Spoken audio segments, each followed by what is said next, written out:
ನಮಸ್ತೆ. ಸ್ಪರ್ಧಾ ಅಶ್ವಮೇಧ ಮಾಸಿಕ ಪತ್ರಿಕೆಯ ಕ್ಷಿಪ್ರ ಅವಲೋಕನಕ್ಕೆ ತಮ್ಮೆಲ್ಲರಿಗೂ ಸ್ವಾಗತ. ಕಳೆದ ಸಂಚಿಕೆಯಲ್ಲಿ ನಾವು ಸರ್ಕಾರ, ಆಡಳಿತ ಮತ್ತು ಆರ್ಥಿಕ ಸುದ್ದಿಗಳನ್ನ ನಾವು ನೋಡಿದ್ವಿ.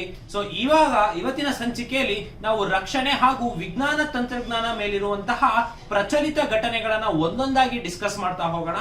ಸೊ ಈ ರೀತಿ ನೀವು ಕ್ಲಾಸಿಫಿಕೇಶನ್ ಅನ್ನ ಮಾಡಿ ಅದರಲ್ಲಿ ಅಂತಾರಾಷ್ಟ್ರೀಯ, ರಾಷ್ಟ್ರೀಯ, ರಾಜ್ಯ ಸುದ್ದಿಗಳನ್ನ ನಾವು ನೋಡ್ತಾ ಹೋಗೋಣ. ಸೊ ಇದರಿಂದ ನಿಮ್ಮ ಪ್ರಿಪರೇಷನ್ ಗೆ ಹೆಲ್ಪ್ ಆಗತ್ತೆ. ಸೊ ಕ್ಷಿಪ್ರ ಅವಲೋಕನವನ್ನ ಆರಂಭಿಸೋಣ. ಮೊದಲನೇದಾಗಿ ರಕ್ಷಣೆ ಅಂದ್ರೆ ಈ ಡಿಫೆನ್ಸ್ ಅಂತ ಏನಿದೆ. ಸೊ ಈ ಡಿಫೆನ್ಸ್ ಇಂದ ಮಿಲಿಟರಿ ಎಕ್ಸರ್ಸೈಸ್ ಆಗಿರ್ಬೋದು, ನೇವಲ್ ಎಕ್ಸರ್ಸೈಸ್ ಆಗಿರ್ಬೋದು, ಅಥವಾ ಈ ರಕ್ಷಣೆಯಿಂದ ಯಾವ್ದಾದ್ರೂ ಒಂದು ಮಿಸೈಲ್ ಅಥವಾ ಒಂದು ಕ್ಷಿಪಣಿ ಅನ್ನ ಟೆಸ್ಟ್ ಮಾಡಿರ್ಬೋದಾಗಿರ್ಬೋದು. ಸೊ ಈ ರೀತಿ ಹಲವಾರು ಡಿಫೆನ್ಸ್ ರಿಲೇಟೆಡ್ ಆದಂತಹ ಕ್ವಶನ್ಸ್ ನಿಮಗೆ ಸ್ಪರ್ಧಾತ್ಮಕ ಪರೀಕ್ಷೆಗಳಲ್ಲಿ ಬರುತ್ತೆ. ಫಾರ್ ಎಕ್ಸಾಂಪಲ್ ಯಾವುದೋ ಒಂದು ಅಗ್ನಿ 5 ಅನ್ನೋ ಮಿಸೈಲ್ ಬಗ್ಗೆ, ಅದರ ರೇಂಜ್ ಬಗ್ಗೆ ನಿಮಗೆ ಪ್ರಶ್ನೆ ಬರ್ಬೋದು. ಈ ರೀತಿಯಾದಂತಹ ಪ್ರಶ್ನೆಗಳನ್ನ ಟ್ಯಾಕಲ್ ಮಾಡ್ಲಿಕ್ಕೆ ಮತ್ತೆ ಅದರ ರಿಲೇಟೆಡ್ ಆದಂತಹ ಪ್ರಚಲಿತ ಘಟನೆಗಳ ಪ್ರಶ್ನೆಗಳನ್ನ ನೀವು ಟ್ಯಾಕಲ್ ಮಾಡ್ಲಿಕ್ಕೆ ಈ ವಿಭಾಗವನ್ನ ಓದ್ಬೇಕಾಗತ್ತೆ. ಸೊ ಇದನ್ನು ಸಹ ಮೊಟ್ಟ ಮೊದಲಿಗೆ ಅಂತಾರಾಷ್ಟ್ರೀಯ ಸುದ್ದಿಗಳನ್ನ ನೋಡೋಣ, ನಂತರ ರಾಷ್ಟ್ರೀಯ ಸುದ್ದಿಗಳು, ರಾಜ್ಯ ಸುದ್ದಿಗಳನ್ನ ನೋಡ್ತಾ ಬರೋಣ.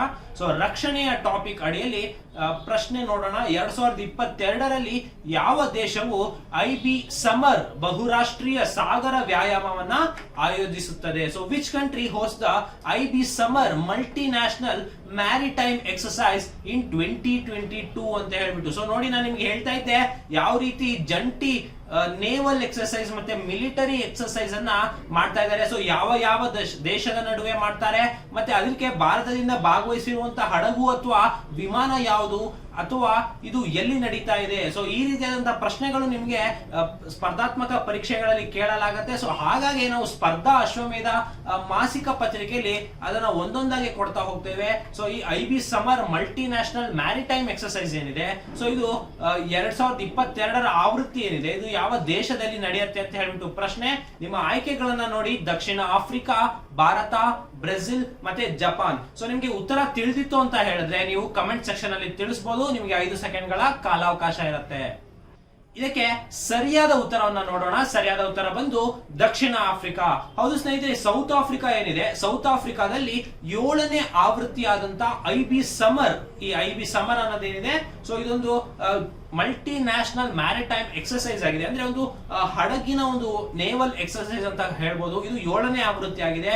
ಸೊ ಇದರಲ್ಲಿ ದಕ್ಷಿಣ ಆಫ್ರಿಕಾ, ಭಾರತ, ಬ್ರೆಜಿಲ್ ಈ ರೀತಿ ದೇಶಗಳ ನೌಕಾಪಡೆಗಳು ಇದರಲ್ಲಿ ಭಾಗವಹಿಸಲಿದೆ. ಸೊ ಇದರಲ್ಲಿ ಭಾರತದ ಯಾವ ನೌಕಾಪಡೆ ಅಥವಾ ನೌಕಾಪಡೆ ಯಾವ ಹಡಗು ಅಥವಾ ಫ್ರಿಗೇಟ್ ಅಂತ ಏನ್ ಕರಿತೀವಿ, ಸೊ ಇದು ಯಾವ್ದು ಭಾಗವಹಿಸ್ತಿದೆ ಅಂತ ನಿಮಗೆ ಪ್ರಶ್ನೆ ಬರ್ಬೋದು. ಸೊ ಇಲ್ಲಿದೆ.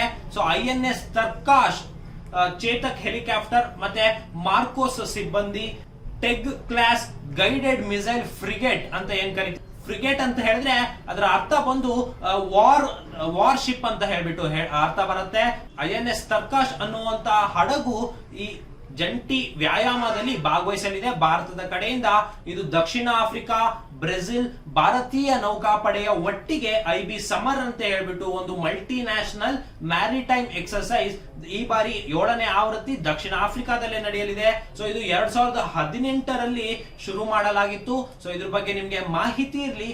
ಹೆಚ್ಚಿನ ಮಾಹಿತಿಗಾಗಿ ನೀವು ಸ್ಪರ್ಧಾ ಅಶ್ವಮೇಧ ನವೆಂಬರ್ 2022ರ ಮಾಸ ಪತ್ರಿಕೆಯನ್ನ ಡೌನ್ಲೋಡ್ ಮಾಡ್ಕೋಬೇಕಾಗತ್ತೆ. ಅದರ ಲಿಂಕ್ ಅನ್ನ ನಿಮಗೆ ಕೆಳಗೆ ನೀಡಿರ್ತೇವೆ. ಸೊ ಮುಂದಿನ ಪ್ರಶ್ನೆಗೆ ಹೋಗೋಣ.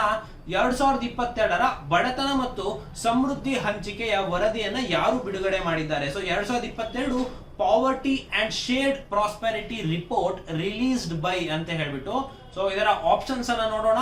UNEP, UNDP, world bank, IMF. So UNEP, UNDP, world bank ಮತ್ತೆ IMF ಇದೆ. ಸೊ ನಿಮ್ಗೆ ಇದರಲ್ಲಿ ಯಾವ್ದು ಉತ್ತರ ತಿಳಿದಿತ್ತು ಅಂತ ಹೇಳಿದ್ರೆ ನೀವು ಇದನ್ನ ಕಮೆಂಟ್ ಸೆಕ್ಷನ್ ಅಲ್ಲಿ ತಿಳಿಸಬಹುದು. ನಿಮ್ಗೆ 5 ಸೆಕೆಂಡ್ಗಳ ಕಾಲಾವಕಾಶ ಇರುತ್ತೆ. ಸೊ ಇದಕ್ಕೆ ಸರಿಯಾದ ಉತ್ತರ ನೋಡೋಣ. ವಿಶ್ವ ಬ್ಯಾಂಕ್. ಹೌದು ಸ್ನೇಹಿತರೆ, ವರ್ಲ್ಡ್ ಬ್ಯಾಂಕ್ ಏನಿದೆ, ಸೊ ಅದು ಬಡತನ ಮತ್ತು ಹಂಚಿಕೆ ಸಮೃದ್ಧಿ 2022 ವರದಿಯನ್ನ ಬಿಡುಗಡೆ ಮಾಡಿದೆ. ಸೊ ಇದು ಅಭಿವೃದ್ಧಿಶೀಲ ರಾಷ್ಟ್ರಗಳು ಏನೇನಿದೆ, ಸೊ ಅವರ ಮೇಲೆ COVID-19 ಸಾಂಕ್ರಾಮಿಕ ರೋಗದ ಪ್ರಭಾವ ಏನಿದೆ, ಸೊ ಅದರ ಮೌಲ್ಯಮಾಪನವನ್ನ ಈ ವರದಿಯಲ್ಲಿ ಅದು ಒದಗಿಸಿದೆ. ಸೊ ಇದ್ರ ಬಗ್ಗೆ ತಿಳಿದಿರ್ಲಿ. ಈ ರಿಪೋರ್ಟ್ ಎಲ್ಲಿಂದ ಬಂದಿದ್ದು ಅಂತ ಹೇಳಿದ್ರೆ ವರ್ಲ್ಡ್ ಬ್ಯಾಂಕ್ ಇಂದ ಬಂದಿದ್ದು. ಸೊ ಇದರಿಂದ 2030ರ ವೇಳೆಗೆ ಪ್ರಪಂಚವು ತೀವ್ರ ಬಡತನವನ್ನ ಕೊನೆಗಳಿಸಲು ಸಾಧ್ಯ ಆಗೋದಿಲ್ಲ ಅಂತ ಹೇಳ್ಬಿಟ್ಟು ಈ ವರದಿಯ ಒಂದು ಸಾರಾಂಶ ಇದೆ. ಅಂದ್ರೆ ಏನು ಈ ಬಡತನ ನಿರ್ಮೂಲನೆಯನ್ನ ಮಾಡಲಾಗ್ತಿತ್ತು. ಸೊ ಈಗ ಕೋವಿಡ್ ಕಾರಣದಿಂದ ಇನ್ನಿಷ್ಟು ಆರ್ಥಿಕತೆಗೆ ಹೊಡೆತ ಬಿದ್ದಿರೋದ್ರಿಂದ ಸೊ ಈಗ ಆ ಬಡತನ ನಿರ್ಮೂಲನೆ ಏನು 2030 ಅಂತ ಟಾರ್ಗೆಟ್ ಇತ್ತು, ಸೊ ಅದನ್ನ ಮಾಡ್ಲಿಕ್ಕೆ ಆಗೋದಿಲ್ಲ ಅಂತ ಹೇಳ್ಬಿಟ್ಟು ಈ ವರದಿಯ ಸಾರಾಂಶ ಹೇಳುತ್ತೆ. ಸೊ ಇದು ವರ್ಲ್ಡ್ ಬ್ಯಾಂಕ್ ಇಂದ ರಿಲೀಸ್ ಆಗಿರುವಂತಹ ರಿಪೋರ್ಟ್. ಇದು ರಿಪೋರ್ಟ್ ಬಂದು poverty and shared prosperity report 2022 ಅಂತ ಹೇಳ್ಬಿಟ್ಟು ಕರೆಸ್ಕೊಳ್ಳುತ್ತೆ. ಸೊ ಇದ್ರ ಬಗ್ಗೆ ನಿಮ್ಗೆ ಮಾಹಿತಿ ಇರ್ಲಿ. ಮುಂದಿನ ಪ್ರಶ್ನೆಯನ್ನ ನೋಡೋಣ. ಮುಂದಿನ ಪ್ರಶ್ನೆ, ಭಾರತ ಆಫ್ರಿಕಾ ರಕ್ಷಣಾ ಮಾತುಕತೆ IADD ಸಮಾವೇಶವನ್ನು ಯಾವ ನಗರದಲ್ಲಿ ನಡೆಸಲಾಯಿತು? So India Africa defence dialogue IADD ಅಂತ ಹೇಳ್ಬಿಟ್ಟು ಕರೀತಾರೆ. So conclave held in which city ಅಂತ ಹೇಳ್ಬಿಟ್ಟು ಪ್ರಶ್ನೆ. ಇದರ ಆಪ್ಷನ್ಸ್ ಅನ್ನು ನೋಡೋಣ. ಅಹಮದಾಬಾದ್, ಲಕ್ನೋ, ಗಾಂಧಿನಗರ, ನವದೆಹಲಿ. ಸೊ ಈ IADD Indian African defence dialogue ಅಥವಾ ಭಾರತ ಆಫ್ರಿಕಾ ರಕ್ಷಣಾ ಮಾತುಕತೆಯ ವೇದಿಕೆ ಅಂತ ಹೇಳ್ಬಿಟ್ಟು ಕರಿತೀವಿ. ಸೊ ಇದು ಎಲ್ಲಿ ನಡೀತು ಅಂತ ಹೇಳ್ಬಿಟ್ಟು ಪ್ರಶ್ನೆ. ನಿಮಗೆ ಉತ್ತರ ತಿಳಿದಿತ್ತು ಅಂದ್ರೆ ನೀವು ಕಮೆಂಟ್ ಸೆಕ್ಷನ್ ಅಲ್ಲಿ ತಿಳಿಸಬಹುದು. ಇದಕ್ಕೆ ಸರಿಯಾದ ಉತ್ತರವನ್ನು ನೋಡೋಣ. ಗಾಂಧಿನಗರ. ಹೌದು ಸ್ನೇಹಿತರೆ, ಗುಜರಾತ್ ನ ಗಾಂಧಿನಗರದಲ್ಲಿ ಸೊ ಈ ಭಾರತ ಮತ್ತೆ ಆಫ್ರಿಕಾ ಭದ್ರತಾ ಫೆಲೋಶಿಪ್ ಕಾರ್ಯಕ್ರಮವನ್ನು ನಡೆಸಲಾಗಿತ್ತು. ಸೊ ಇದರಲ್ಲಿ ನಮ್ಮ ಭಾರತದ ಕೇಂದ್ರ ರಕ್ಷಣಾ ಸಚಿವರಾದಂತ ರಾಜನಾಥ್ ಸಿಂಗ್ ಅವರು ಇದನ್ನ ಉದ್ದೇಶಿಸಿ ಮಾತನಾಡಿದ್ರು. ಸೊ ಈ IADD ಕಾನ್ಕ್ಲೇವ್ ಏನಿದೆ ಇದು ಗಾಂಧಿನಗರದಲ್ಲಿ ನಡೆದಿದೆ. ಸೊ ಇದ್ರ ಬಗ್ಗೆ ನಿಮ್ಗೆ ತಿಳಿದಿರ್ಲಿ ಅಂತ ಹೇಳ್ತಾ ಹೆಚ್ಚಿನ ಮಾಹಿತಿಗಾಗಿ ನೀವು ಸ್ಪರ್ಧಾ ಅಶ್ವಮೇಧ ನವೆಂಬರ್ 2022ರ ಸಂಚಿಕೆಯನ್ನ ನೀವು ಡೌನ್ಲೋಡ್ ಮಾಡ್ಕೋಬೇಕಾಗತ್ತೆ. ಲಿಂಕ್ ಅನ್ನ ನೀಡಿರ್ತೇವೆ. ಸೊ ಮುಂದಿನ ಪ್ರಶ್ನೆಗೆ ಹೋಗೋಣ. ಇತ್ತೀಚೆಗೆ ರಷ್ಯಾ ದೇಶವು ಯಾವ ದೇಶದ ಪ್ರಾಂತ್ಯಗಳಿಗೆ ಸ್ವಾತಂತ್ರ್ಯ ಘೋಷಿಸಿದೆ? So recently Russia announce independence for which countries province. ನೋಡಿ, ಇದು ಬಹಳ ಪ್ರಮುಖವಾದ ಪ್ರಶ್ನೆ. ಯಾಕಂತ ಹೇಳಿದ್ರೆ ಏನು ಈ ರಷ್ಯಾ ಉಕ್ರೇನ್ ಬಿಕ್ಕಟ್ಟು ಆಗ್ತಾ ಇದೆ. ಸೊ ಅಲ್ಲಿ ನಮಗೆ ಹಲವಾರು ದೇಶಗಳ ಹೆಸರುಗಳು ಮತ್ತೆ ನಾಯಕರ ಹೆಸರುಗಳು ಕಂಡು ಬರ್ತಾ ಇದೆ. ಸೊ ಮತ್ತೆ ಆಗ್ತಿರುವಂತಹ ಅಗ್ರಿಮೆಂಟ್ಸ್ ಆಗಿರ್ಬೋದು ಅಥವಾ ಯೂಸ್ ಮಾಡ್ತಿರುವಂತಹ ವಾರ್ಶಿಪ್ಸ್ ಅಥವಾ ಮಿಸೈಲ್ಸ್ ಆಗಿರ್ಬೋದು ಅಥವಾ ಯಾವ ಪ್ಲೇಸ್ ಹಾನಿಗೊಳಗಾಗಿದೆ ಆಗಿರ್ಬೋದು. ಸೊ ಈ ರೀತಿ ಪ್ರಶ್ನೆಗಳು ನಿಮಗೆ ಸ್ಪರ್ಧಾತ್ಮಕ ಪರೀಕ್ಷೆಗಳಲ್ಲಿ ಬರೋ ಚಾನ್ಸಸ್ ಇರುತ್ತೆ. ಸೊ ಈಗ ರಷ್ಯಾ ಯುದ್ಧದ ನಡುವೆನೆ ಒಂದಿಷ್ಟು ದೇಶಗಳಿಗೆ ಸ್ವಾತಂತ್ರ್ಯವನ್ನ ಘೋಷಿಸಿದೆ. ಸೊ ಅದು ಯಾವ್ದು ಅಂತ ಹೇಳ್ಬಿಟ್ಟು ಪ್ರಶ್ನೆ ಆಗ್ತಾ ಇದೆ. ಸೊ ಇದರ ಆಪ್ಷನ್ಸ್ ನೋಡೋಣ. Jerusalem, Ukraine, UAE, Israel. So ಇದು ಆಪ್ಷನ್ಸ್ ಇದೆ. ಸೊ ನಿಮಗೆ ಉತ್ತರ ತಿಳಿದಿತ್ತು ಅಂತ ಹೇಳಿದ್ರೆ ನೀವು ಕಮೆಂಟ್ ಸೆಕ್ಷನ್ ಅಲ್ಲಿ ತಿಳಿಸಬಹುದು. ಇದಕ್ಕೆ ಸರಿಯಾದ ಉತ್ತರ ಬಂದು ಉಕ್ರೇನ್ ಆಗಿರುತ್ತೆ. ಸೊ ಉಕ್ರೇನ್ಗೆ ಸಂಬಂಧಿಸಿದ 4 ಪ್ರಾಂತ್ಯಗಳಿಗೆ ಸ್ವಯಂ ಸ್ವತಂತ್ರ ಘೋಷಿಸಿರುವ ರಷ್ಯಾ ಸೇರ್ಪಡೆ ಮಾಡಿಕೊಂಡಿದೆ. ನಿಮ್ಗೆ ಗೊತ್ತಿರ್ಬೋದು ಡಾನ್ ಬಾಸ್ ರೀಜನ್ ಅಂತ ಹೇಳ್ಬಿಟ್ಟು ನೀವು ಉಕ್ರೇನ್ ಮ್ಯಾಪ್ ಅನ್ನ ನೋಡಿತ್ತು ಅಂತ ಹೇಳಿದ್ರೆ ಉಕ್ರೇನ್ ಮತ್ತೆ ರಷ್ಯಾ ನಡುವೆ ಬಾರ್ಡರ್ ಅಲ್ಲಿ ಇರುವಂತಹ ಡಾನ್ ಬಾಸ್ ರೀಜನ್ ಅಂತ ಕರಿತೀವಿ. ಅಂದ್ರೆ ಲುಹಾನ್ಸ್ಕ್ ಮತ್ತೆ ಡಾನೆಟ್ಸ್ಕ್ ಅಂತ ಹೇಳ್ಬಿಟ್ಟು ಪ್ಲೇಸು. ಸೊ ಅದನ್ನ ಸಂಕ್ಷಿಪ್ತವಾಗಿ ಡಾನ್ ಬಾಸ್ ರೀಜನ್ ಅಂತ ಹೇಳ್ತೇವೆ. ಸೊ ಇದರಲ್ಲಿ ಹೆಚ್ಚು ಜನ ರಷ್ಯಾವನ್ನ ಫೇವರ್ ಮಾಡ್ತಾ ಇದ್ರು. ಉಕ್ರೇನ್ ನ ಒಳಗಾಗಿದ್ರು ಸಹ ಇದು ರಷ್ಯಾಗೆ ಫೇವರ್ ಮಾಡ್ತಾ ಇತ್ತು. ಸೊ ಹಾಗಾಗಿ ಆ ಪ್ಲೇಸ್ ಗಳೇನಿದೆ ಸೊ ಅದನ್ನೆಲ್ಲ ರಷ್ಯಾಗೆ ಸೇರಿಸುವುದಾಗಿ ಅದು ಅನೌನ್ಸ್ ಮಾಡಿದೆ. ಓಕೆ, ಮಾಸ್ಕೋದಲ್ಲಿ ಕ್ರೆಮ್ಲಿನ್ ಅರಮನೆ ಏನಿದೆ ಸೊ ಅಲ್ಲಿ ನಡೆದಂತ ಒಂದು ಸಭೆಯಲ್ಲಿ ವ್ಲಾದಿಮಿರ್ ಪುಟಿನ್ ಅವರು ಏನಿದ್ದಾರೆ ಸೊ ಇದನ್ನ ಘೋಷಣೆ ಮಾಡಿದ್ದಾರೆ. ಸೊ ಹಾಗಾಗಿ ಇದು ಸುದ್ದಿಯಲ್ಲಿತ್ತು. ಇದ್ರ ಬಗ್ಗೆ ನಿಮ್ಗೆ ಮಾಹಿತಿ ಇರ್ಲಿ ಅಂತ ಹೇಳ್ತಾ ಮುಂದಿನ ಪ್ರಶ್ನೆಗೆ ಹೋಗೋಣ. ಮೆಟಾವನ್ನ ಉಗ್ರ ಸಂಘಟನೆಯ ಪಟ್ಟಿಗೆ ಸೇರಿಸಿದ ರಾಷ್ಟ್ರ ಯಾವುದು? So which country added Meta to terrorist organisation list ಅಂತ. ಸೊ ನೋಡಿ, ಇದೊಂದು ಬಹಳ ಪ್ರಮುಖವಾದ ಪ್ರಶ್ನೆ. ಯಾಕಂತ ಹೇಳಿದ್ರೆ ಈ ಮೆಟಾ ಅನ್ನೋದೇನಿದೆ ನಿಮ್ಮ ಫೇಸ್ಬುಕ್ ಆಗಿರ್ಬೋದು, ವಾಟ್ಸ್ಆಪ್ ಆಗಿರ್ಬೋದು, ಸೊ ಇವೆಲ್ಲ ಮೆಟಾದ ಒಂದು ಸಂಸ್ಥೆ ಅಂಡರ್ ಅಲ್ಲಿ ವರ್ಕ್ ಮಾಡುತ್ತೆ. ಸೊ ಈ ಮೆಟಾ ಅನ್ನೋ ಒಂದು ಸಂಸ್ಥೆ ಏನಿದೆ ಇದನ್ನ ಟೆರರಿಸ್ಟ್ ಆರ್ಗನೈಸೇಷನ್ ಅಂತ ಹೇಳ್ಬಿಟ್ಟು ಲಿಸ್ಟ್ ಅನ್ನ ಮಾಡಿರುವಂತಹ ರಾಷ್ಟ್ರ ಯಾವುದು ಅಂತ ಹೇಳ್ಬಿಟ್ಟು ಪ್ರಶ್ನೆ. ಇದರ ಆಪ್ಷನ್ಸ್ ನೋಡೋಣ. ಉಕ್ರೇನ್, ಜರ್ಮನ್, ರಷ್ಯಾ, ಭಾರತ ಇದೆ. ಸೊ ನಿಮ್ಗೆ ಉತ್ತರ ತಿಳಿದಿತ್ತು ಅಂದ್ರೆ ನೀವು ಕಮೆಂಟ್ ಸೆಕ್ಷನ್ ಅಲ್ಲಿ ತಿಳಿಸಬಹುದು. ಇದಕ್ಕೆ ಸರಿಯಾದ ಉತ್ತರ ಬಂದು ರಷ್ಯಾ ಆಗಿರುತ್ತೆ. ಸೊ ಫೇಸ್ಬುಕ್, ಇನ್ಸ್ಟಾಗ್ರಾಮ್ ನ ಸಂಸ್ಥೆಯಾದ ಮೆಟಾವನ್ನ ರಷ್ಯಾ ಉಗ್ರರು ಮತ್ತೆ ಮೂಲಭೂತವಾದಿ ಸಂಘಟನೆ ಪಟ್ಟಿಗೆ ಸೇರಿಸಿದೆ ಅಂತ ಹೇಳ್ಬಿಟ್ಟು. ಸೊ ರಷ್ಯಾದಲ್ಲಿ ಈ ಫೇಸ್ಬುಕ್ ಆಗಿರ್ಬೋದು, ಇನ್ಸ್ಟಾಗ್ರಾಮ್ ಆಗಿರ್ಬೋದು, ವಾಟ್ಸ್ಆಪ್ ಆಗಿರ್ಬೋದು, ಸೊ ಇವೆಲ್ಲ ಮೆಟಾದಲ್ಲಿ ಬರುವಂತಹ ಒಂದು ಸಂಸ್ಥೆಗಳಾಗಿದೆ. ಇದನ್ನ ಉಗ್ರ ಸಂಘಟನೆಗೆ ಅಂತ ಹೇಳ್ಬಿಟ್ಟು ಪಟ್ಟಿಯನ್ನ ಮಾಡಲಾಗಿದೆ ಸೊ ರಷ್ಯಾ ದೇಶದಲ್ಲಿ. ಸೊ ಇದ್ರ ಬಗ್ಗೆ ನಿಮ್ಗೆ ತಿಳಿದಿರ್ಲಿ ಅಂತ ಹೇಳ್ತಾ ಮುಂದಿನ ಪ್ರಶ್ನೆಗೆ ಹೋಗೋಣ.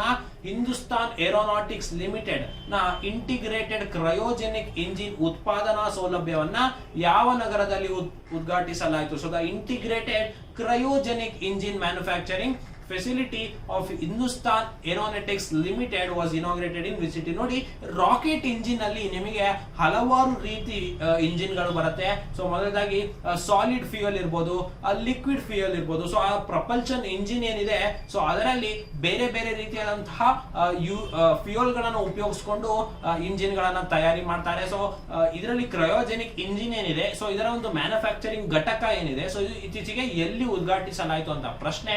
ಸೊ ವಡೋದರ ಆಗಿರ್ಬೋದು, ಬ್ಯಾಂಗ್ಳೂರ್, ಪುಣೆ, ಮುಂಬೈ. ಸೊ ನಿಮಗೆ ಉತ್ತರ ತಿಳಿತು ನೀವು ಕಮೆಂಟ್ ಸೆಕ್ಷನ್ ಅಲ್ಲಿ ತಿಳಿಸಬಹುದು. ಇದಕ್ಕೆ ಸರಿಯಾದ ಉತ್ತರ ಬಂದು ಬೆಂಗಳೂರು. ಹೌದು ಸ್ನೇಹಿತರೆ, ನಮ್ಮ ಬೆಂಗಳೂರಿನಲ್ಲಿ ಇತ್ತೀಚೆಗೆ ಭಾರತದ ರಾಷ್ಟ್ರಪತಿ ಆದಂತಹ ದ್ರೌಪದಿ ಮುರ್ಮು ಅವರು ಬೆಂಗಳೂರಿನ HAL ಹಿಂದೂಸ್ತಾನ್ ಏರೋನಾಟಿಕ್ಸ್ ಲಿಮಿಟೆಡ್ ನ ಇಂಟಿಗ್ರೇಟೆಡ್ ಕ್ರಯೋಜೆನಿಕ್ ಇಂಜಿನ್ ಉತ್ಪಾದನಾ ಸೌಲಭ್ಯವನ್ನ ಉದ್ಘಾಟಿಸಿದ್ದಾರೆ. ಸೊ ಇದ್ರ ಬಗ್ಗೆ ನಿಮಗೆ ತಿಳಿದಿರಲಿ. ಸೊ 70ಕ್ಕೂ ಹೆಚ್ಚು ಹೈಟೆಕ್ ಉಪಕರಣ ಮತ್ತು ಪರೀಕ್ಷಾ ಸೌಲಭ್ಯವನ್ನ ಈ ಹೊಸ ಘಟಕ ಹೊಂದಿದೆ ಅಂತ ಹೇಳ್ಬೋದು. ಸೊ ಇದ್ರ ಬಗ್ಗೆ ನಿಮ್ಗೆ ಮಾಹಿತಿ ಇರಲಿ. ಹೆಚ್ಚಿನ ಮಾಹಿತಿಗಾಗಿ ನೀವು ಸ್ಪರ್ಧಾ ಅಶ್ವಮೇಧ ನವೆಂಬರ್ 2022 ಸಂಚಿಕೆಯನ್ನ ಡೌನ್ಲೋಡ್ ಮಾಡ್ಕೋಬೇಕಾಗತ್ತೆ. ಲಿಂಕ್ ಅನ್ನ ನೀಡುತ್ತೇವೆ.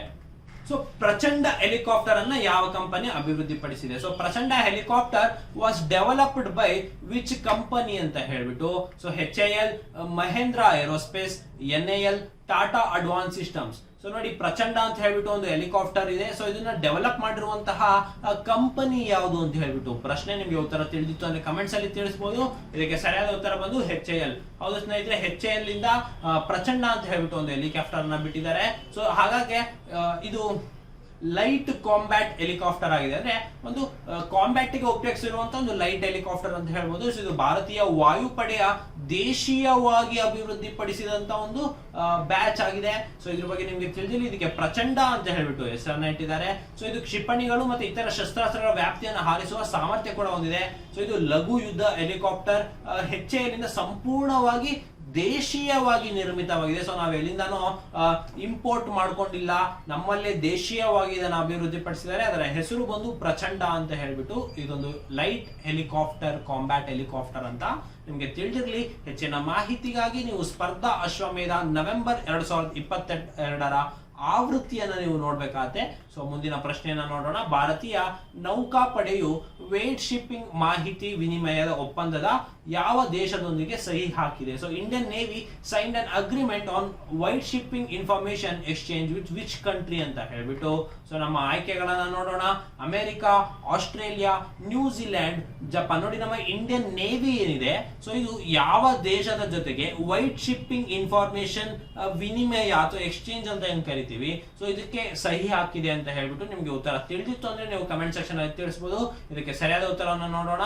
ನ್ಯೂಜಿಲೆಂಡ್. ಹೌದು ಸ್ನೇಹಿತರೆ, ನ್ಯೂಜಿಲೆಂಡ್ ನ ಜೊತೆಗೆ, ನ್ಯೂಜಿಲೆಂಡ್ ನ ನೌಕಾಪಡೆ ಜೊತೆಗೆ ನಮ್ಮ ಭಾರತೀಯ ನೌಕಾಪಡೆಯು ವೈಟ್ ಶಿಪ್ಪಿಂಗ್ ಮಾಹಿತಿ ವಿನಿಮಯದ ಒಪ್ಪಂದ ಏನಿದೆ, ಸೊ ಅದಕ್ಕೆ ಸಹಿ ಹಾಕಿದೆ. ಸೊ ಇದ್ರ ಪ್ರಕಾರ ಸಾಗರ ವಲಯದಲ್ಲಿ ಹೆಚ್ಚು ಪಾರದರ್ಶಕತೆಯನ್ನು ಉತ್ತೇಜಿಸಕ್ಕೆ ಈ ರೀತಿಯಾದಂತಹ ಒಂದು ಒಪ್ಪಂದಕ್ಕೆ ಸಹಿ ಹಾಕಿದೆ. ಸೊ ನಮ್ಮ ಭಾರತೀಯ ನೌಕಾಪಡೆಯ ಅಡ್ಮಿರಲ್ ಆದಂತಹ ಆರ್ ಹರಿಕುಮಾರ್ ಅವರು ಏನಿದ್ದಾರೆ, ಅವರು ಮತ್ತೆ ನ್ಯೂಜಿಲೆಂಡ್ ಗೆ ಭೇಟಿ ನೀಡಿರುವಂತಹ ಒಂದು ಸಂದರ್ಭದಲ್ಲಿ ಇದನ್ನ ಸಹಿ ಹಾಕಿದ್ದಾರೆ. ಸೊ ಹಾಗಾದ್ರೆ ಭಾರತೀಯ ನೌಕಾಪಡೆ ದಿನ ಡಿಸೆಂಬರ್ 4 ಆಚರಿಸಲಾಗುತ್ತೆ. ಸೊ ಇದೇ ರೀತಿಯಾದಂತಹ ಮಾಹಿತಿಗೆ ನೀವು ಸ್ಪರ್ಧಾ ಅಶ್ವಮೇಧ ನವೆಂಬರ್ 2022 ಸಂಚಿಕೆಯನ್ನ ಡೌನ್ಲೋಡ್ ಮಾಡ್ಕೋಬೇಕಾಗತ್ತೆ.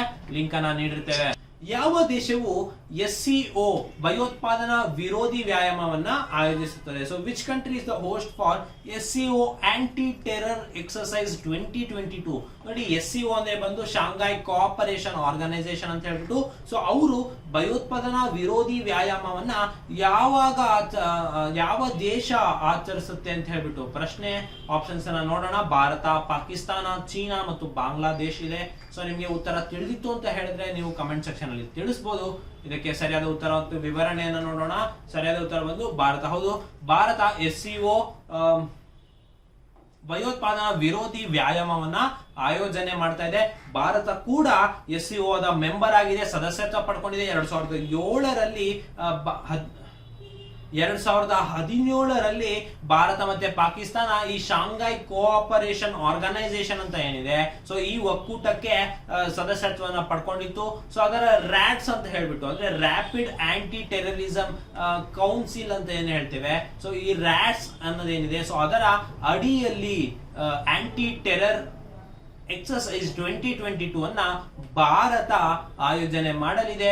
ಹೆಚ್ಚಿನ ಮಾಹಿತಿಗಾಗಿ ಸ್ಪರ್ಧಾ ಅಶ್ವಮೇಧ ನವೆಂಬರ್ 2022 ಮ್ಯಾಗಝಿನ್ ಅನ್ನ ಡೌನ್ಲೋಡ್ ಮಾಡ್ಕೊಳ್ಳಿ. ಸೊ ಮುಂದಿನ ಪ್ರಶ್ನೆಯನ್ನ ನೋಡೋಣ. ಮೊದಲ ಬಾರಿಗೆ ಯಾವ ಸಶಸ್ತ್ರ ಪಡೆಯು ಅಧಿಕಾರಿಗಳಿಗಾಗಿ ವೆಪನ್ ಸಿಸ್ಟಮ್ ಶಾಖೆಯನ್ನ ಅನುಮೋದಿಸಲಾಗಿದೆ? For the first time weapon system branch for officers has been approved for which armed force ಅಂತ ಹೇಳ್ಬಿಟ್ಟು. ಸೊ ನಮ್ಮ ಆಯ್ಕೆಗಳನ್ನ ನೋಡೋಣ. ಭಾರತೀಯ ಭೂಸೇನೆ, ಭಾರತೀಯ ವಾಯುಸೇನೆ, ಭಾರತೀಯ ನೌಕಾಪಡೆ, CRPF. ಸೊ ನಿಮ್ಗೆ ಉತ್ತರ ತಿಳಿದಿತ್ತು ಅಂದ್ರೆ ನೀವು ಕಮೆಂಟ್ ಸೆಕ್ಷನ್ ಅಲ್ಲಿ ತಿಳಿಸಬಹುದು. ಸೊ ಇದಕ್ಕೆ ಸರಿಯಾದ ಉತ್ತರವನ್ನು ನೋಡೋಣ. ವಾಯುಪಡೆ. ಹೌದು ಸ್ನೇಹಿತರೆ, ಭಾರತೀಯ ವಾಯುಪಡೆ ಅಧಿಕಾರಿಗಳಿಗೆ ವೆಪನ್ ಸಿಸ್ಟಮ್ ಶಾಖೆಯನ್ನ ರಚಿಸಕ್ಕೆ ಸರ್ಕಾರ ಅನುಮೋದನೆ ನೀಡಿದೆ. ಸೊ ಏರ್ ಚೀಫ್ ಮಾರ್ಷಲ್ ಆದಂತಹ ಚೌಧರಿ ಅವರು ಏನಿದ್ದಾರೆ, ಸೊ ಅವರ ಪ್ರಕಾರ ಹೊಸ ಶಾಖೆಯ ಎಲ್ಲ ವೆಪನ್ ಸಿಸ್ಟಮ್ ಆಪರೇಟರ್ ಗಳನ್ನ ಒಂದೇ ಘಟಕದ ಅಡಿಯಲ್ಲಿ ಇದನ್ನ ಏಕೀಕರಣಗೊಳಿಸಲು ಇದು ಕಾರಣವಾಗ್ತದೆ. ಸೊ ಇದ್ರ ಬಗ್ಗೆ ನಿಮ್ಗೆ ಮಾಹಿತಿ ಇರಲಿ. ಹೆಚ್ಚಿನ ಮಾಹಿತಿಗಾಗಿ ನೀವು ಸ್ಪರ್ಧಾ ಅಶ್ವಮೇಧ ನವೆಂಬರ್ 2022 ಆವೃತ್ತಿಯನ್ನ ಡೌನ್ಲೋಡ್ ಮಾಡ್ಕೋಬೇಕಾಗತ್ತೆ. ಲಿಂಕ್ ಅನ್ನ ನೀಡಿರ್ತೇವೆ. ಸೊ ಮುಂದಿನ ಪ್ರಶ್ನೆಗೆ ಹೋಗೋಣ. ದೀಸಾ ಎಂಬ ಹೊಸ ವಾಯು ನೆಲೆಗೆ ಅಡಿಪಾಯ ಹಾಕಲಾಗಿದೆ. ಇದು ಯಾವ ರಾಜ್ಯದಲ್ಲಿದೆ ಅಂತ ಹೇಳ್ಬಿಟ್ಟು. ಸೊ ದೀಸಾ ಅಂತ ಹೇಳ್ಬಿಟ್ಟು ಒಂದು ಹೊಸ ವಾಯು ನೆಲೆ ಏನಿದೆ, ಇದು ಯಾವ ರಾಜ್ಯದಲ್ಲಿದೆ ಅಂತ ಹೇಳ್ಬಿಟ್ಟು ಕೇಳ್ತಾ ಇದ್ದಾರೆ. So Deesa where the foundation stone for new air base has been recently laid in is located in which state ಅಂತ ಹೇಳ್ಬಿಟ್ಟು. ಸೊ ನಮ್ಮ ಆಯ್ಕೆಗಳನ್ನ ನೋಡೋಣ. ಗುಜರಾತ್, ಬಿಹಾರ, ಹಿಮಾಚಲ ಪ್ರದೇಶ, ಉತ್ತರಾಖಂಡ. ನಿಮಗೆ ಉತ್ತರ ತಿಳಿದಿತ್ತು ಅಂತ ಹೇಳಿದ್ರೆ ನೀವು ಕಮೆಂಟ್ ಸೆಕ್ಷನ್ ಅಲ್ಲಿ ತಿಳಿಸಬಹುದು. ನಿಮಗೆ 5 ಸೆಕೆಂಡ್ಗಳ ಕಾಲಾವಕಾಶ ಇರುತ್ತೆ. ಇದಕ್ಕೆ ಸರಿಯಾದ ಉತ್ತರವನ್ನು ನೋಡೋಣ. ಸರಿಯಾದ ಉತ್ತರ ಬಂದು ಗುಜರಾತ್ ಆಗಿರುತ್ತೆ. ಹೌದು ಸ್ನೇಹಿತರೆ, ಗುಜರಾತ್ ನಲ್ಲಿ ಪ್ರಧಾನಿ ನರೇಂದ್ರ ಮೋದಿ ಅವರು ಭಾರತ ಮತ್ತೆ ಪಾಕಿಸ್ತಾನ ಗಡಿಯ ಬಳಿ ಇರುವಂತಹ ಬನಸ್ಕಾಂತ ಜಿಲ್ಲೆಯ ದೀಸಾ ಎಂಬುವಲ್ಲಿ ಹೊಸ ವಾಯು ನೆಲೆಗೆ ಅಡಿಪಾಯವನ್ನು ಹಾಕಿದ್ದಾರೆ. ಸೊ ದೀಸಾ 4500 ಎಕರೆಗಳ ಪ್ರದೇಶದಲ್ಲಿ ಹರಡಿರುವಂತಹ ಒಂದು ಗ್ರೀನ್ ಫೀಲ್ಡ್ ಏರ್ ಬೇಸ್ ಆಗಿದೆ. ಸೊ ಇದು ಡಿಸೆಂಬರ್ 2023 ವೇಳೆಗೆ ಇದು ಸಿದ್ಧವಾಗಲಿದೆ. ಇದರ ಬಗ್ಗೆ ಮಾಹಿತಿ ಇರಲಿ. ಪ್ರಶ್ನೆಗೆ ಹೋಗೋಣ. 2022-23 ರಕ್ಷಣಾ ರಫ್ತಿಗೆ ನಿಗದಿಪಡಿಸಲಾದ ಹೊಸ ಗುರಿ ಏನು? So what is the new target set for defence export in 2022-2023 ಅಂತ ಹೇಳ್ಬಿಟ್ಟು. ಸೊ 10,000 ಕೋಟಿ, 20,000 ಕೋಟಿ, 30,000 ಕೋಟಿ, 40,000 ಕೋಟಿ. ಸೊ ನಿಮ್ಗೆ ಉತ್ತರ ತಿಳಿದಿತ್ತು ಅಂತ ಹೇಳಿದ್ರೆ ನೀವು ಕಮೆಂಟ್ ಸೆಕ್ಷನ್ ಅಲ್ಲಿ ಉತ್ತರವನ್ನ ತಿಳಿಸಬಹುದು. ನಿಮ್ಗೆ 5 ಸೆಕೆಂಡ್ಗಳ ಕಾಲಾವಕಾಶವನ್ನ ನೀಡ್ತೇವೆ. ಸೊ ಇದಕ್ಕೆ ಸರಿಯಾದ ಉತ್ತರ ಮತ್ತೆ ವಿವರಣೆಯನ್ನು ನೋಡೋಣ. 40,000 ಕೋಟಿ ಇದಕ್ಕೆ ಸರಿಯಾದ ಉತ್ತರ ಆಗಿರುತ್ತೆ. ಸೊ ನೋಡಿ, ಭಾರತದ ರಕ್ಷಣೆಯಿಂದ ಅಂದ್ರೆ ಡಿಫೆನ್ಸ್ ಏನಿದೆ, ಸೊ ಡಿಫೆನ್ಸ್ ಇಂದ ಎಕ್ಸ್ಪೋರ್ಟ್ ಅನ್ನ ಮಾಡ್ಲಿಕ್ಕೆ ಎಷ್ಟು ಟಾರ್ಗೆಟ್ ಅನ್ನ ನೀಡಲಾಗಿದೆ ಅಂದ್ರೆ 40,000 ಕೋಟಿಯಷ್ಟು ವಹಿವಾಟನ್ನ ಮಾಡಬೇಕು ಅಂತ ಹೇಳಿ ಟಾರ್ಗೆಟ್ ಅನ್ನ ನೀಡಿದ್ದಾರೆ. ಸೊ ಗುಜರಾತ್ ನಲ್ಲಿ ಇತ್ತೀಚೆಗೆ ಡೆಫ್ ಎಕ್ಸ್ಪೋ ಅಂತ ಹೇಳ್ಬಿಟ್ಟು ನಡೀತು. ಸೊ ಡೆಫ್ ಎಕ್ಸ್ಪೋ 2022 ಉದ್ಘಾಟಿಸುತ್ತಾ ಇದು ರಷ್ಯಾ ಉಕ್ರೇನ್ ಯುದ್ಧದಿಂದ 2 ಬಾರಿ ಮುಂದೂಡಲಾಗಿತ್ತು. ಸೊ ಈ ಡೆಫ್ ಎಕ್ಸ್ಪೋ ಈಗ ಇತ್ತೀಚೆಗೆ ಗಾಂಧಿನಗರದಲ್ಲಿ ನಡೀತಾ ಇದೆ. ಸೊ ಇದು ಭಾರತೀಯ ಕಂಪನಿಗಳು ಮಾತ್ರ ಭಾಗವಹಿಸುವ ಮೊದಲ ರಕ್ಷಣಾ ಪ್ರದರ್ಶನ ಕೂಡ ಇದಾಗಿದೆ. ಸೊ ಭಾರತದಲ್ಲಿ ತಯಾರಾದಂತಹ ಒಂದು ರಕ್ಷಣಾ ಸಾಧನಗಳೇನಿದೆ, ಸೊ ಇದನ್ನ ಬೇರೆ ದೇಶಕ್ಕೆ ಎಕ್ಸ್ಪೋರ್ಟ್ ಮಾಡುವ ಮೂಲಕ ಬರುವಂತಹ ಹಣದ ಏನಿದೆ, ಇದರ ಟಾರ್ಗೆಟ್ ಏನನ್ನ ನೀಡಿದ್ದಾರೆ ಅಂತ ಹೇಳಿದ್ರೆ 40,000 ಕೋಟಿಯಷ್ಟು ಟಾರ್ಗೆಟ್ ಅನ್ನ ನೀಡಿದ್ದಾರೆ. ಸೊ ಇದ್ರ ಬಗ್ಗೆ ತಿಳಿದಿರಲಿ. ಸೊ ಮುಂದಿನ ಪ್ರಶ್ನೆಯನ್ನ ನೋಡೋಣ. ಇತ್ತೀಚೆಗೆ ಅನಾವರಣಗೊಂಡ ಸ್ವದೇಶಿ ತರಬೇತುದಾರ ವಿಮಾನ HTT-40 ಅನ್ನು ಯಾವ ಸಂಸ್ಥೆ ಅಭಿವೃದ್ಧಿಪಡಿಸಿದೆ? So which organisation developed the indigenous trainer aircraft HTT-40 which was recently unveiled ಅಂತ ಹೇಳ್ಬಿಟ್ಟು. ಸೊ ನೋಡಿ, ನಿಮಗೆ ಡಿಫೆನ್ಸ್ ಮೇಲೆ ಈ ರೀತಿಯಾದಂತಹ ಪ್ರಶ್ನೆಗಳು ಬರ್ತಾ ಇರುತ್ತೆ. ಸೊ ಯಾವ ಯುದ್ಧ ವಿಮಾನ ಯಾವ ಸಂಸ್ಥೆ ಅಭಿವೃದ್ಧಿಪಡಿಸಿದೆ ಅಥವಾ ಎಲ್ಲಿ ಟೆಸ್ಟ್ ಅನ್ನ ಮಾಡಿದ್ದಾರೆ, ಸೊ ಈ ರೀತಿಯಾದಂತಹ ಪ್ರಶ್ನೆಗಳು ನಿಮಗೆ ಸ್ಪರ್ಧಾತ್ಮಕ ಪರೀಕ್ಷೆಗಳಲ್ಲಿ ಬರ್ತಾ ಇರುತ್ತೆ. ಸೊ ಈಗ HTT-40 ಅನ್ನೋದೇನಿದೆ, ಇದು ಯಾವ ಸಂಸ್ಥೆ ಅಭಿವೃದ್ಧಿಪಡಿಸಿದೆ ಅಂತ ಹೇಳ್ಬಿಟ್ಟು. So HAL, DRDO, BEL, ISRO. So ಈ ರೀತಿ ಅನ್ನೋದಿದೆ. ಸೊ ಇದ್ರ ಬಗ್ಗೆ ಸರಿಯಾದ ಉತ್ತರವನ್ನ ನೋಡೋಣ. HAL, ಹೌದು, ಹಿಂದೂಸ್ತಾನ್ ಏರೋನಾಟಿಕಲ್ ಲಿಮಿಟೆಡ್ ಏನಿದೆ, ಸೊ ಇವರು HTT-40 ಅನ್ನೋ ವಿಮಾನವನ್ನ ಅನಾವರಣಗೊಳಿಸಿದ್ದಾರೆ. ಸೊ ಇದ್ರ ಬಗ್ಗೆ ನಿಮಗೆ ತಿಳಿದಿರಲಿ, ಇದು ಗುಜರಾತ್ ನ ಗಾಂಧಿನಗರದಲ್ಲಿ ನಡೀತಿರುವಂತಹ 12ನೇ ಆವೃತ್ತಿಯ ಡೆಫ್ ಎಕ್ಸ್ಪೋ ಏನಿದೆ, ಸೊ ಇದರಲ್ಲಿ ಕೂಡ ಇದನ್ನ ಪ್ರದರ್ಶನಗೊಳಿಸಲಾಗಿತ್ತು. ಇದು 60% ದೇಶೀಯವಾಗಿ ತಯಾರಿಸಿದಂತಹ ಒಂದು ಭಾಗಗಳನ್ನ ಒಳಗೊಂಡಿದೆ. ಸೊ HTT-40 ಹಾಗಾಗಿ ಸುದ್ದಿಯಲ್ಲಿದೆ. ಸೊ ಇದ್ರ ಮೇಲೆ ನಿಮಗೆ ಪ್ರಶ್ನೆಯನ್ನ ಬರ್ಬೋದು. ಇದ್ರ ಬಗ್ಗೆ ಮಾಹಿತಿ ಇರಲಿ. ಹೆಚ್ಚಿನ ಮಾಹಿತಿಗಾಗಿ ಸ್ಪರ್ಧಾ ಅಶ್ವಮೇಧ ನವೆಂಬರ್ 2022ರ ಮ್ಯಾಗಝೀನ್ ಅನ್ನ ನೀವು ಡೌನ್ಲೋಡ್ ಮಾಡ್ಕೋಬೇಕಾಗತ್ತೆ. ಸೊ ಮುಂದಿನ ಪ್ರಶ್ನೆಗೆ ಹೋಗೋಣ. ಇತ್ತೀಚೆಗೆ ಭಾರತೀಯ ನೌಕಾಪಡೆಯಿಂದ ಬಿಡುಗಡೆಯಾದ ನಿಸ್ತಾರ್ ಮತ್ತೆ ನಿಪುಣ್ ಎಂದರೆ ಅಂತ ಹೇಳ್ಬಿಟ್ಟು ಪ್ರಶ್ನೆ. So what are Nistar and Nipun which are released by Indian navy recently ಅಂತ ಹೇಳ್ಬಿಟ್ಟು. ಸೊ ಇದಕ್ಕೆ ಆಪ್ಷನ್ಸ್ ನೋಡೋಣ. ಸಬ್ಮರೀನ್ಸ್, ಯುದ್ಧ ನೌಕೆಗಳು, ಡೈವಿಂಗ್ ಸಪೋರ್ಟ್ ವೆಸಲ್ಸ್, ಯುದ್ಧ ವಿಮಾನಗಳು ಅಂತ ಹೇಳ್ಬಿಟ್ಟು ನಿಮಗೆ ಆಪ್ಷನ್ಸ್ ಇದೆ. ನಿಮಗೆ ಉತ್ತರ ತಿಳಿದಿತ್ತು ಅಂತ ಹೇಳಿದ್ರೆ ನೀವು ಕಮೆಂಟ್ ಸೆಕ್ಷನ್ ಅಲ್ಲಿ ತಿಳಿಸಬಹುದು. ನಿಮ್ಗೆ 5 ಸೆಕೆಂಡ್ಗಳ ಕಾಲಾವಕಾಶವನ್ನ ನೀಡ್ತೇವೆ. ಸೊ ಇದಕ್ಕೆ ಸರಿಯಾದ ಉತ್ತರ ಮತ್ತೆ ವಿವರಣೆಯನ್ನ ನೋಡೋಣ. Diving support vessels.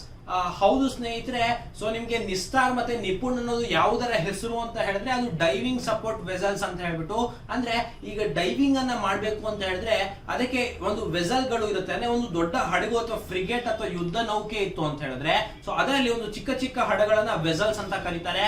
ಸೊ ಇದರಲ್ಲಿ ಡೈವಿಂಗ್ ಸಪೋರ್ಟ್ ವೆಸಲ್ಸ್ ಗಳಿಗೆ ಹೆಸರು ಏನಂತ ಇಟ್ಟಿದ್ದಾರೆ ಅಂತ ಹೇಳಿದ್ರೆ ನಿಸ್ತಾರ್ ಮತ್ತೆ ನಿಪುಣ್ ಅಂತ ಹೇಳ್ಬಿಟ್ಟು ಹೆಸರನ್ನ ಇಟ್ಟಿದ್ದಾರೆ. ಸೊ ಇದನ್ನ ಹಿಂದೂಸ್ತಾನ್ ಶಿಪ್ ಯಾರ್ಡ್ ಲಿಮಿಟೆಡ್ ಇಂದ ಇದನ್ನ ನಿರ್ಮಿಸಲಾಗ್ತಾ ಇದೆ. ಸೊ ಇದ್ರ ಬಗ್ಗೆ ನಿಮ್ಗೆ ತಿಳಿದಿರ್ಲಿ.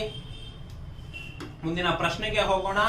ಯಾವ ದೇಶವು ಎಕ್ಸರ್ಸೈಸ್ ಆಪರೇಷನ್ ಸದರ್ನ್ ರೆಡಿನೆಸ್ ಅನ್ನು ಆಯೋಜಿಸಿದೆ? So which country hosted the exercise operation southern readiness ಅಂತ ಹೇಳ್ಬಿಟ್ಟು. ಸೊ ನೋಡಿ, ಇದು ಅಗೇನ್ ಯಾವ ತರ ಬರುತ್ತೆ ಅಂತ ಹೇಳಿದ್ರೆ, ಏನು ಈ ಮಲ್ಟಿ ನ್ಯಾಷನಲ್ ಜಂಟಿ ಎಕ್ಸರ್ಸೈಸ್ ಅಂತ ನಾವೇನ್ ಕರಿತೇವೆ, ಸೊ ಅದಕ್ಕೆ ಬರುವಂತ ಈ ಆಪರೇಷನ್ ಸದರ್ನ್ ರೆಡಿನೆಸ್ ಯಾವ ದೇಶ ಆಯೋಜನೆ ಮಾಡ್ತಾ ಇದೆ ಅಂತ ಹೇಳ್ಬಿಟ್ಟು ಭಾರತ, ರಷ್ಯಾ, ಸಿಶೆಲ್ಸ್ ಮತ್ತೆ ಅಮೆರಿಕ. ನಿಮ್ಗೆ ಉತ್ತರ ತಿಳಿದಿತ್ತು ಅಂದ್ರೆ ನೀವು ಕಮೆಂಟ್ ಸೆಕ್ಷನ್ ಅಲ್ಲಿ ತಿಳಿಸಬಹುದು. ಇದಕ್ಕೆ ಸರಿಯಾದ ಉತ್ತರ ಮತ್ತೆ ವಿವರಣೆಯನ್ನ ನೋಡೋಣ. ಸರಿಯಾದ ಉತ್ತರ ಬಂದು ಸಿಶೆಲ್ಸ್. ಹೌದು ಸ್ನೇಹಿತರೆ, ಸಿಶೆಲ್ಸ್ ಅನ್ನೋ ಒಂದು ದೇಶ ಏನಿದೆ, ಅವರು ಇತ್ತೀಚೆಗೆ ಆಪರೇಷನ್ ಸದರ್ನ್ ರೆಡಿನೆಸ್ ಅಂತ ಹೇಳ್ಬಿಟ್ಟು ಒಂದು ಮಿಲಿಟರಿ ಎಕ್ಸರ್ಸೈಸ್ ಅಥವಾ ನೇವಲ್ ಎಕ್ಸರ್ಸೈಸ್ ಅನ್ನ ಮಾಡಿತ್ತು. ಸೊ ಇದಕ್ಕೆ ನಮ್ಮ ಭಾರತದಿಂದ INS ಸುನೈಯ ನೌಕಾ ಪೋರ್ಟ್ ವಿಕ್ಟೋರಿಯಾದಲ್ಲಿ ಆಯೋಜನೆಗೊಂಡಿತ್ತು. ಸೊ INS ಸುನೈಯ ಈಗ ಸಿಶೆಲ್ಸ್ ನಲ್ಲಿ ನಡೆದಂತಹ ಏನು ಆಪರೇಷನ್ ಸದರ್ನ್ ರೆಡಿನೆಸ್ ಅಂತ ಏನಿತ್ತು, ಸೊ ಇದರಲ್ಲಿ ಭಾಗವಹಿಸಿತ್ತು. ಅಷ್ಟೇ ಅಲ್ಲ, Italy, Australia, Canada, New Zealand, UK, Spain, ಈ ರೀತಿ ಹಲವಾರು ನೌಕಾ ಪಡೆಗಳು ಕೂಡ ಈ ನೌಕಾ ಎಕ್ಸರ್ಸೈಸ್ ಅಥವಾ ನೌಕಾ ವ್ಯಾಯಾಮ ಅಂತ ಏನ್ ಕರಿತೇವೆ, ಸೊ ಇದರಲ್ಲಿ ಭಾಗವಹಿಸಿತ್ತು. ಇದ್ರ ಬಗ್ಗೆ ಮಾಹಿತಿ ಇರಲಿ. ಮುಂದಿನ ಪ್ರಶ್ನೆಗೆ ಹೋಗೋಣ. ಕಾಕಡು 2022 ಯಾವುದಕ್ಕೆ ಸಂಬಂಧಿಸಿದೆ? ಸೊ ಕಾಕಡು 2022 ಇಸ್ ಅಸೋಸಿಯೇಟೆಡ್ ವಿತ್ ಅಂತ ಹೇಳ್ಬಿಟ್ಟು. ಸೊ ಆಪ್ಷನ್ಸ್ ನೋಡೋಣ. ಕ್ಷಿಪಣಿ, ಲಸಿಕೆ ಅಭಿಯಾನ, ಬಹುರಾಷ್ಟ್ರೀಯ ತಾಲೀಮು, ರಾಜ್ಯ ಸರ್ಕಾರದ ಯೋಜನೆ. ಸೊ ನೋಡಿ, ಈ ರೀತಿಯಾದಂತಹ ಪ್ರಶ್ನೆಗಳು ನಿಮಗೆ ಬರುತ್ತೆ. ಸೊ ಹಾಗಾಗಿ ನಾನು ಹೇಳ್ತಾ ಇದ್ದೆ, ಈ ಮಿಲಿಟರಿ ಎಕ್ಸರ್ಸೈಸ್ ಅಥವಾ ನೇವಿ ಎಕ್ಸರ್ಸೈಸ್ ಏನಿದೆ ಅದರ ಹೆಸರುಗಳೇನು, ಯಾವ ಯಾವ ದೇಶಗಳು ಒಳಗೊಂಡಿರುತ್ತೆ, ಎಲ್ಲಿ ನಡೆಯುತ್ತೆ, ಈ ರೀತಿಯಾದಂತಹ ಪ್ರಶ್ನೆಗಳು ನಿಮಗೆ ಬರ್ತಾ ಇರುತ್ತೆ. ಸೊ ಈ ಕಾಕಡು 2022 ಏನಿದೆ, ಇದೊಂದು ಬಹುರಾಷ್ಟ್ರೀಯ ತಾಲೀಮು ಅಂತ ಏನ್ ಎಕ್ಸರ್ಸೈಸ್ ಅಂತ ಏನ್ ಕರಿತೀವಿ ಅದಾಗಿದೆ. ಸೊ ಇದು ದೇಶೀಯವಾಗಿ ನಿರ್ಮಿಸಲಾದ ಭಾರತೀಯ ನೌಕಾಪಡೆಯ ಸಮರ ನೌಕೆ INS Satpura royal Australian navy ಆಯೋಜಿಸಿದ ಇದೊಂದು ತಾಲೀಮು ಆಗಿದೆ. ಸೊ ಇದು ಆಸ್ಟ್ರೇಲಿಯಾದಲ್ಲಿ ಆಗಿದೆ. ಸೊ ಇದರಿಂದ ಭಾರತದಲ್ಲಿ ದೇಶೀಯವಾಗಿ ನಿರ್ಮಾಣಗೊಂಡಂತ INS ಸಾತ್ಪುರ ಏನಿದೆ ಇದು ಭಾಗವಹಿಸಿದೆ. ಸೊ ಇದು ಕಾಕಡು 2022 ಆಸ್ಟ್ರೇಲಿಯಾದಲ್ಲಿ ಜೊತೆಗೆ ಜಂಟಿಯಾಗಿ ಇದು ಭಾಗವಹಿಸಲಿದೆ ಅಂತ ಹೇಳ್ಬಿಟ್ಟು ಇದ್ರ ಬಗ್ಗೆ ಮಾಹಿತಿ ಇರಲಿ. ಹೆಚ್ಚಿನ ಮಾಹಿತಿಗಾಗಿ ಸ್ಪರ್ಧಾ ಅಶ್ವಮೇಧ ನವೆಂಬರ್ 2022 ಮ್ಯಾಗಝೀನ್ ಅನ್ನ ಡೌನ್ಲೋಡ್ ಮಾಡ್ಕೊಳ್ಳಿ. ಸೊ ಮುಂದಿನ ಪ್ರಶ್ನೆಯನ್ನ ನೋಡೋಣ. ಕೇಂದ್ರ ಸರ್ಕಾರವು ಕಾನೂನು ಬಾಹಿರ ಚಟುವಟಿಕೆಗಳ ತಡೆ ಕಾಯ್ದೆ ಅಡಿ ಯಾವ ಸಂಘಟನೆಯನ್ನು ನಿಷೇಧಿಸಿದೆ? So recently which organisation was banned by government of India under UAPA act ಅಂತ ಹೇಳ್ಬಿಟ್ಟು. ಸೊ ಆಪ್ಷನ್ಸ್ ಅನ್ನು ನೋಡೋಣ. ISIS, PWG, PFI, Taliban. ಇದು ಬಹಳ ಸುದ್ದಿಯಲ್ಲಿದ್ದಂತಹ ವಿಚಾರ. ಸೊ ನಿಮ್ಗೆ ಇದು ಗೊತ್ತಿರತ್ತೆ, ಉತ್ತರ ತಿಳಿದಿದ್ರೆ ಕಮೆಂಟ್ ಸೆಕ್ಷನ್ ಅಲ್ಲಿ ತಿಳಿಸಿ. ಇದಕ್ಕೆ ಸರಿಯಾದ ಉತ್ತರ ನೋಡೋಣ. PFI ಹೌದು, ಪಾಪ್ಯುಲರ್ ಫ್ರಂಟ್ ಆಫ್ ಇಂಡಿಯಾ ಅಂತ ಹೇಳ್ಬಿಟ್ಟು ಏನ್ ಸಂಘಟನೆ ಇದೆ. ಸೊ ಇದನ್ನ ಭಾರತ ಸರ್ಕಾರವು 5 ವರ್ಷಗಳ ಅವಧಿಗೆ ನಿಷೇಧನೆ ಮಾಡಿದೆ. ಸೊ ಕಾನೂನು ಬಾಹಿರ ಚಟುವಟಿಕೆಯ ತಡೆ ಕಾಯ್ದೆ UAPA ಆಕ್ಟ್ ಏನಿದೆ, ಸೊ ಅದರ ಅಡಿಯಲ್ಲಿ ಇದನ್ನು ನಿಷೇಧ ಮಾಡಲಾಗಿದೆ. So popular front of India 5 ವರ್ಷದವರೆಗೆ ಬ್ಯಾನ್ ಆಗಿದೆ ಅಂತ ಹೇಳ್ಬೋದು. ಸೊ ಮುಂದಿನ ಪ್ರಶ್ನೆಯನ್ನು ನೋಡೋಣ. ಯಾವ ಸಂಸ್ಥೆಯು very short range air defence system ಕ್ಷಿಪಣಿಯನ್ನ ಪರೀಕ್ಷಿಸಿದೆ? Which organisation flight tested the very short range air defence system missile? So DRDO, ISRO, HAL, BEL, HAL ಮತ್ತು BEL. ಸೊ ನಿಮಗೆ ಉತ್ತರ ತಿಳಿದಿತ್ತು ಅಂದ್ರೆ ನೀವು ಕಮೆಂಟ್ ಸೆಕ್ಷನ್ ಅಲ್ಲಿ ತಿಳಿಸಬಹುದು. ಇದಕ್ಕೆ ಸರಿಯಾದ ಉತ್ತರವನ್ನು ನೋಡೋಣ. DRDO ಹೌದು. ರಕ್ಷಣಾ ಸಂಶೋಧನಾ ಮತ್ತು ಅಭಿವೃದ್ಧಿ ಸಂಸ್ಥೆ, defence research and development organisation, DRDO ಅನ್ನೋದೇನಿದೆ, ಸೊ ಈ ಸಂಸ್ಥೆ very short range air defence system ಅನ್ನೋ ಕ್ಷಿಪಣಿ ಒಂದು ಪರೀಕ್ಷೆಯನ್ನ ಮಾಡಿದೆ. ಸೊ ಇದು ಒಡಿಶಾದಲ್ಲಿ ಇಂಟಿಗ್ರೇಟೆಡ್ ಟೆಸ್ಟಿಂಗ್ ರೇಂಜ್ ಏನಿದೆ, ಸೊ ಅಲ್ಲಿ ಇದನ್ನ ಟೆಸ್ಟ್ ಮಾಡಲಾಗಿದೆ. ಸೊ ಇದು ಯಾವ ಸಂಸ್ಥೆಯಿಂದ ಟೆಸ್ಟ್ ಮಾಡಲಾಗಿದೆ ಅಂದ್ರೆ DRDO ಇಂದ ಟೆಸ್ಟ್ ಮಾಡಲಾಗಿದೆ. ಸೊ ಇದರ ಬಗ್ಗೆ ನಿಮಗೆ ಮಾಹಿತಿ ಇರಲಿ ಅಂತ ಹೇಳ್ತಾ ಮುಂದಿನ ಪ್ರಶ್ನೆಯನ್ನ ನೋಡೋಣ. ಭಾರತದಲ್ಲಿ Karl Gustaf M4 weapon system ವ್ಯವಸ್ಥೆಯನ್ನ ಉತ್ಪಾದಿಸಲು ಯಾವ ದೇಶ ಸಿದ್ಧವಾಗಿದೆ ಅಂತ ಹೇಳ್ಬಿಟ್ಟು, ಸೊ ಅಂದ್ರೆ which country set to produce Carl Gustaf M4 weapon system in India ಅಂತ ಹೇಳಿ. ಸೊ ನಿಮ್ಮ ಆಯ್ಕೆಗಳನ್ನ ನೋಡೋಣ. ರಷ್ಯಾ, ಜರ್ಮನಿ, ಸ್ವೀಡನ್ ಮತ್ತೆ ಅಮೆರಿಕ. ಸೊ ನಿಮಗೆ ಉತ್ತರ ತಿಳಿದಿದ್ರೆ ಕಮೆಂಟ್ ಸೆಕ್ಷನ್ ಅಲ್ಲಿ ತಿಳಿಸಿ. ಇದಕ್ಕೆ ಸರಿಯಾದ ಉತ್ತರ ಮತ್ತೆ ವಿವರಣೆಯನ್ನ ನೋಡೋಣ. ಸರಿಯಾದ ಉತ್ತರ ಬಂದು ಸ್ವೀಡನ್. ಹೌದು, ಸ್ವೀಡನ್ ನ ರಕ್ಷಣಾ ಸಂಸ್ಥೆ ಸಾಬ್ ಭಾರತದಲ್ಲಿ ಕಾರ್ಲ್ ಗುಸ್ಟಾಫ್ M4 ಶಸ್ತ್ರಾಸ್ತ್ರ ಉತ್ಪಾದನಾ ಸೌಲಭ್ಯವನ್ನು ಸ್ಥಾಪಿಸುವ ಯೋಜನೆಯನ್ನ ಘೋಷಿಸಿದೆ. ಸೊ ಸಾಬ್ FV ಇಂಡಿಯಾ ಎಂಬ ಹೊಸ ಕಂಪನಿ ಭಾರತದ ಸಶಸ್ತ್ರ ಪಡೆಗಾಗಿ ಭಾರತ ರಾಕೆಟ್ ಲಾಂಚರ್ ತಯಾರಿಸ್ತಾ ಇದೆ. ಸೊ ಇದು ಮೇಕ್ ಇನ್ ಇಂಡಿಯಾ ಉಪಕ್ರಮದಲ್ಲಿ ಅಡಿಯಲ್ಲಿ ಬರುತ್ತೆ. ಸೊ ಈ ಸೌಲಭ್ಯ 2024ರಲ್ಲಿ ಉತ್ಪಾದನೆಯನ್ನ ಪ್ರಾರಂಭ ಮಾಡಲಿದೆ. ಸೊ ಇದ್ರ ಬಗ್ಗೆ ನಿಮ್ಗೆ ಮಾಹಿತಿ ಇರಲಿ. ಯಾವ ನಗರವು ಏಷ್ಯನ್ ಕೋಸ್ಟ್ ಗಾರ್ಡ್ ಏಜೆನ್ಸಿ ಮುಖ್ಯಸ್ಥರ ಸಭೆ HACHAM ಸ್ಥಳವಾಗಿದೆ? So which city was the venue for heads of Asian coast guard agencies meeting HACGAM ಅಂತ ಹೇಳ್ಬಿಟ್ಟು. ಸೊ ಇದಕ್ಕೆ ಆಯ್ಕೆಗಳನ್ನ ನೋಡೋಣ. ಗುಜರಾತ್, ನವದೆಹಲಿ, ಮುಂಬೈ ಮತ್ತೆ ಒಡಿಶಾ. ಸೊ ಇದೇನು ಏಷ್ಯನ್ ಕೋಸ್ಟ್ ಗಾರ್ಡ್ ಏಜೆನ್ಸಿಗಳ ಹೆಡ್ ಗಳ ಮೀಟಿಂಗ್ ಏನಿತ್ತು, ಸೊ ಇದು ಎಲ್ಲಿ ನಡೀತು ಅಂತ ಹೇಳ್ಬಿಟ್ಟು ಪ್ರಶ್ನೆ. ಇದಕ್ಕೆ ಉತ್ತರ ತಿಳಿದಿದ್ರೆ ತಿಳಿಸಿ. ಇದಕ್ಕೆ ಸರಿಯಾದ ಉತ್ತರ ಬಂದು ನವದೆಹಲಿ. ಸೊ ಅಕ್ಟೋಬರ್ 15, 2022ರಲ್ಲಿ ನವದೆಹಲಿಯಲ್ಲಿ HACGAM 18ನೇ ಮುಖ್ಯಸ್ಥರ ಸಭೆ ಇತ್ತೀಚೆಗೆ ಉದ್ಘಾಟನೆ ಮಾಡಿದ್ರು. ಸೊ ಭಾರತೀಯ ಕೋಸ್ಟ್ ಗಾರ್ಡ್ ಏನಿತ್ತು, ಸೊ ಅವರು ಇದನ್ನ ಕೂಡ ಇದರಲ್ಲಿ ಭಾಗವಹಿಸಿದ್ರು. ಆದ್ರೆ ಏಷ್ಯನ್ ಕೋಸ್ಟ್ ಗಾರ್ಡ್ ಏನಿದೆ, ಸೊ ಅವರೆಲ್ಲರ ಮುಖ್ಯಸ್ಥರನ್ನ ಒಂದು ಸಭೆಯಲ್ಲಿ ಸೇರಿಸುವಂತ ಒಂದು ಕಾರ್ಯಕ್ರಮ ಇದಾಗಿತ್ತು. ಸೊ 55 ಪ್ರತಿನಿಧಿಗಳು, 2 ಅಂತಾರಾಷ್ಟ್ರೀಯ ಸಂಘಟನೆಗಳು, ಗ್ಲೋಬಲ್ ಮ್ಯಾರಿಟೈಮ್ ಕ್ರೈಮ್ ಪ್ರೋಗ್ರಾಮ್ ಸಭೆಯಲ್ಲಿ ಭಾಗವಹಿಸಿತ್ತು. 90ನೇ ಇಂಟರ್ಪೋಲ್ ಸಾಮಾನ್ಯ ಸಭೆ ಎಲ್ಲಿ ನಡೆಯಿತು? 19th Interpol general assembly held at Delhi, Bengaluru, Hyderabad, Kashmir. So ನಿಮಗೆ ಉತ್ತರ ತಿಳಿದಿದೆ ತಿಳಿಸಿ. ಇದಕ್ಕೆ ಕಮೆಂಟ್ ಸೆಕ್ಷನ್ ಅಲ್ಲಿ ನೀಡಿ. ಇನ್ನು ಇದಕ್ಕೆ ಸರಿಯಾದ ಉತ್ತರವನ್ನು ನೋಡೋಣ. ದೆಹಲಿ. ಹೌದು ಸ್ನೇಹಿತರೆ, ಅಕ್ಟೋಬರ್ 18ರಿಂದ 21ರವರೆಗೆ ಇಂಟರ್ಪೋಲ್ ನ 90ನೇ ಸಾಮಾನ್ಯ ಸಭೆಯನ್ನು ಇತ್ತೀಚೆಗೆ ದೆಹಲಿಯಲ್ಲಿ ನಡೆಸಿದ್ರು. ಸೊ 195 ಇಂಟರ್ಪೋಲ್ ಸದಸ್ಯರು ರಾಷ್ಟ್ರಗಳು ಇದರಲ್ಲಿ ಭಾಗವಹಿಸಿತ್ತು. ಸೊ ಪ್ರಧಾನಿ ನರೇಂದ್ರ ಮೋದಿ ಅವರು ಭಾಷಣ ಮಾಡಲಿದ್ದಾರೆ. ಸುಮಾರು 25 ವರ್ಷಗಳ ಅಂತರದ ನಂತರ ಭಾರತದಲ್ಲಿ ಇದರ ಸಭೆಯನ್ನು ನಡೀತಾ ಇದೆ. ಸೊ ಹಾಗಾದ್ರೆ ಭಾರತದಲ್ಲಿ ಇದಕ್ಕಿಂತ ಮುಂಚೆ ಇಂಟರ್ಪೋಲ್ ಸಭೆ ಯಾವಾಗ ನಡೆದಿತ್ತು ಅಂದ್ರೆ 1997 ಅಲ್ಲಿ ಕೊನೆಯ ಬಾರಿ ಸಭೆ ನಡೆದಿತ್ತು. ಸೊ ಇದ್ರ ಬಗ್ಗೆ ನಿಮ್ಗೆ ಮಾಹಿತಿ ಇರಲಿ. ಹೆಚ್ಚಿನ ಮಾಹಿತಿಗಾಗಿ ನೀವು ಸ್ಪರ್ಧಾ ಅಶ್ವಮೇಧ ನವೆಂಬರ್ 2022 ಆವೃತ್ತಿಯನ್ನ ಡೌನ್ಲೋಡ್ ಮಾಡ್ಕೋಬೇಕಾಗತ್ತೆ. ಸೊ ನೋಡಿ, ನಾವು ಈ ಕಳೆದ ಒಂದು 43ನೇ ಪ್ರಶ್ನೆಯಿಂದ ನಾವು ರಕ್ಷಣೆ ರಿಲೇಟೆಡ್ ಇರುವಂತಹ ಕರೆಂಟ್ ಅಫೇರ್ಸ್ ನಾವು ಡಿಸ್ಕಸ್ ಮಾಡ್ತಾ ಇದ್ವಿ. ಮತ್ತೆ ಕ್ರಮವಾಗಿ ಅಂತಾರಾಷ್ಟ್ರೀಯ, ರಾಷ್ಟ್ರೀಯ ಪ್ರಶ್ನೆಗಳನ್ನ ನಾವು ನೋಡಿದ್ವಿ. ಸ್ನೇಹಿತರೆ, ಇಂದಿನ ಸಂಚಿಕೆಯಲ್ಲಿ ನಾವು ಮೊದಲನೇ ವಿಭಾಗವಾದಂತಹ ಸರ್ಕಾರ, ಆಡಳಿತ ಮತ್ತು ಆರ್ಥಿಕ ಸುದ್ದಿಗಳನ್ನು ಡಿಸ್ಕಸ್ ಮಾಡಿದ್ದೇವೆ, ರಕ್ಷಣೆಯನ್ನು ಡಿಸ್ಕಸ್ ಮಾಡಿದ್ದೇವೆ. ಸೊ ಮುಂದಿನ ಸಂಚಿಕೆಯಲ್ಲಿ ನಾವು ವಿಜ್ಞಾನ, ತಂತ್ರಜ್ಞಾನ ಮತ್ತು ಪರಿಸರ ಅಧ್ಯಯನ ಅನ್ನೋದನ್ನು ಕ್ಷಿಪ್ರವಾಗಿ ಅವಲೋಕನವನ್ನು ಮಾಡೋಣ. ಮುಂದಿನ ಸಂಚಿಕೆಯಲ್ಲಿ ಸಿಗೋಣ. ಧನ್ಯವಾದಗಳು.